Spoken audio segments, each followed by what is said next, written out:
So I've been licensed for 8 years now. I'm 28, but I look like I'm 40. There's something wrong with me. But other than that, I've been doing this for a while now. And I remember that the first 5 or 6 years of my real estate career, the people I was helping were using down payment assistance. And that was because back in the day, it was the same interest rate to go down payment assistance. So it really was a no-brainer. If you're going to buy a house, why not go with the down payment assistance program? You get money for free. There was no consequences. You can sell it like 2 years later and make a bunch of money. And really the government was getting screwed out of it. It slowly started transitioning where the interest rates were like a point or 2 points higher. And now we got to the point where, geez Louise, you could not even have down payment assistance. But if you're even like FHA or VA or USDA, the seller won't even look twice at you. So here's what's happening in my opinion. So I just made a video recently, you can go watch it here, where I talk about if the market is it adjusting now? Is inventory increasing? Is there some good news happening? So I think as this is slowly happening, we're gonna start seeing a slow return of down payment assistance. But not only that, but right now in this current market, there is a way to still use down payment assistance to your advantage. So how to do that? Well, this is how you do it. Duh, this is a YouTube video, you're watching it. What do you think, I'm gonna sell you a course or something? So first, let's establish this. What down payment assistance program are you talking about, Javier? Are you talking about this? Are you talking about that? Bank of America? Stop. Every state has different programs. And I'm not going to specifically talk about one program about this. Most programs work like this. You get some kind of grant or some kind of monies received from either a grant program or a subsidy. I don't know if subsidy is the right word, or some kind of national entity gives you this money. Now, there's either two things. They make it forgivable after a certain amount of years, where that way you don't have to pay it back, or they keep it as a second lien on the property that you have to pay back when you sell it. Most of them give you 3%, 5%. Some even give you 15, 25, 30,000. Whatever it is, we're not here to talk specifics of the down payment assistance. This is more a tactical video of how to use it to get an advantage or upper hand in this market, okay? I know there's gonna be people down there asking me questions like, what program? That's why I'm starting with this. So once you have your pre-approval done and you talk to your lender and they pre-approved you not only for a regular loan, but they also say, hey, you can qualify for this down payment assistance loan program, then at this point you are ready to start looking for a house. If you're using down payment assistance program because you have no money in the bank, you should still not buy a house. You should not be using down payment assistance programs to substitute the fact that you have no liquid money in the bank. This is not to shame you. This is not to make you feel bad about yourself. It's just the budgeting sense here. If you have no money right now in the bank to afford a home, how are you going to continue to save money once you have a home? You should not be buying a house, regardless if you're down payment assistance or whatever, without at least 2 or 3 months of savings in the bank. Okay, so instead, you should only be considering down payment assistance to strengthen yourself as a buyer.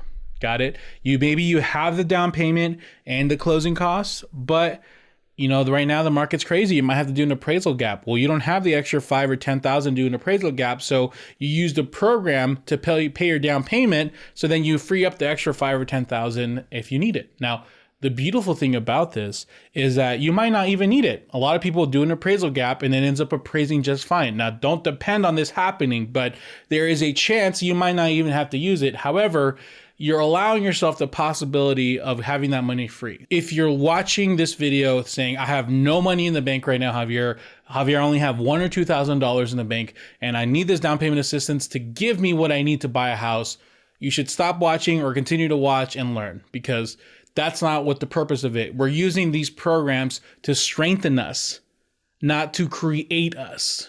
Does that make sense?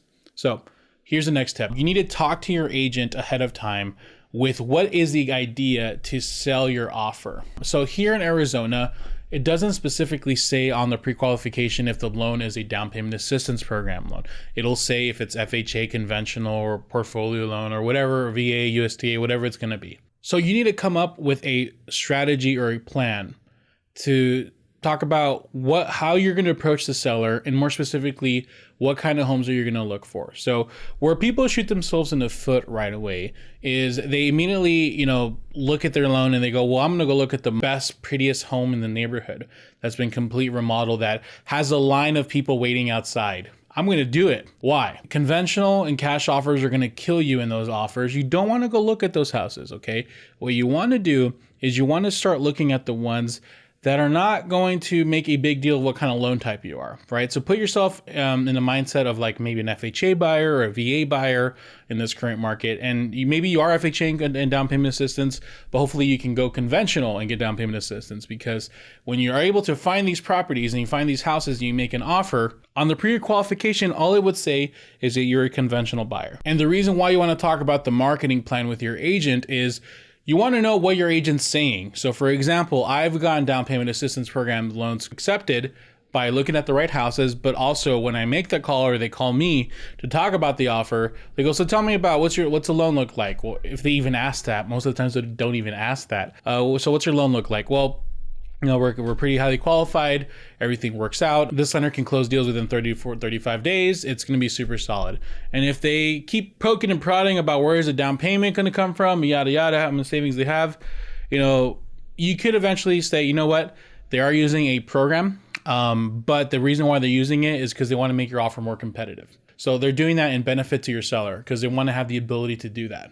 So you want to make sure your agent's going to be saying the right things and make sure that he or she doesn't call the selling agent and be like, yeah, we're a down payment assistance program. My buyer has no money in the bank. So yeah, sorry. So let's say you found the right house and there's not really many offers, or there's a few offers, but there's a chance for you to get it. Your agent has done a good job selling you to this point. What do you do to make your offer more creative? Well, first of all, let's do this. We're going to have 3 funds to work with here. We have your down payment funds, which is money that's going to be for your down payment.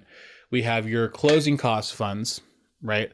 And then we have your down payment assistance funds. So right now we have your actual funds and we have your down payment assistance funds, right?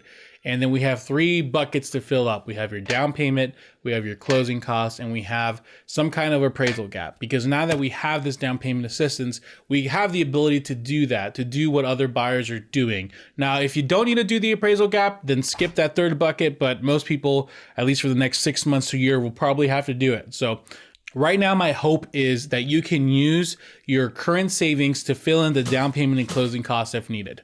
And I hope you're not using this to fill that in, right? So we need to figure out how, if you get this down payment assistance, whatever they're giving you, right? How many buckets does that fill? Does that fill in your down payment bucket and your closing cost bucket? Perfect. If that's the case, then the money that you had for your personal savings, we can use that for the bucket, so for the appraisal gap bucket. Now, once again, this is assuming you have a separate emergency savings. Please never use your entire savings on the house. But let's say it is. Let's say you had 10,000, right, or 12,000, and the down payment assistance fills in your down payment and closing cost bucket. Well, guess what? You can now use that 10,000 to make your offer a lot stronger by doing an appraisal gap of sorts, a $10,000 appraisal gap. Or maybe the down payment assistance funds only fills the down payment and a partial closing cost. So there's still some to be made up in the closing cost. So whatever that takes, use it from the personal savings, and whatever's left from the personal savings, then we can use to do an appraisal gap. Now, here's a beautiful thing.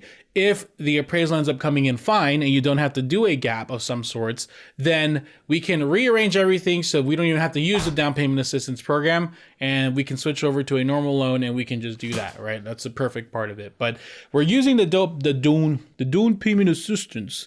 We're using the down payment assistance to fill in the parts that we need so we can make our competitive offer more competitive with the funds that we have in our personal savings. Now, I want you to make sure you talk to your lender and you tell them or that this is your intention to see if it's okay with the program. And this is why I also told you earlier, and I'm going to keep saying this over and over so you understand this, you don't want to buy with having nothing in the personal savings and having this fill everything up for you, right? We want to have it to strengthen our situation. And now, to the seller or the listing agent who didn't do a good job in verifying that you're using a down payment assistance program, they're under the impression that you're a buyer who has an extra $5,000 or $10,000 in the bank to do an appraisal gap.